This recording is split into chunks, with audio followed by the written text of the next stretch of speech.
Hello គិតទៅជីវិតការនៅពីក្មេងខុសពីឥឡូវហើយក៏ដូចជាបងនេះដែរខ្ញុំគ្រាន់តែចង់បង្ហាញពីអារម្មណ៍ខ្លះ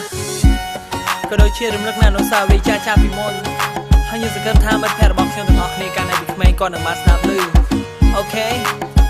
Listen សាជានិញសាជានិញយើងកុំភ្លេចទៅសមអាកាយទាំងពេលគេ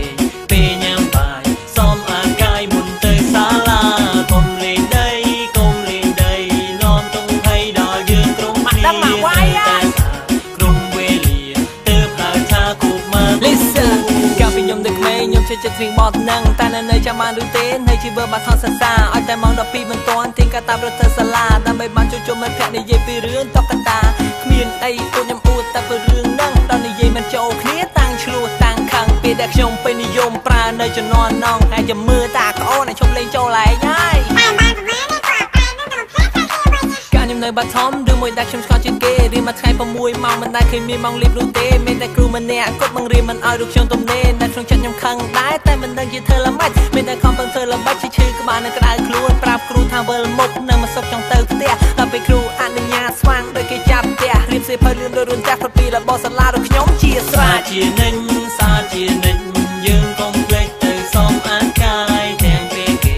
ពេលញ៉ាំបាយសមអាកាយមុនទៅសាលា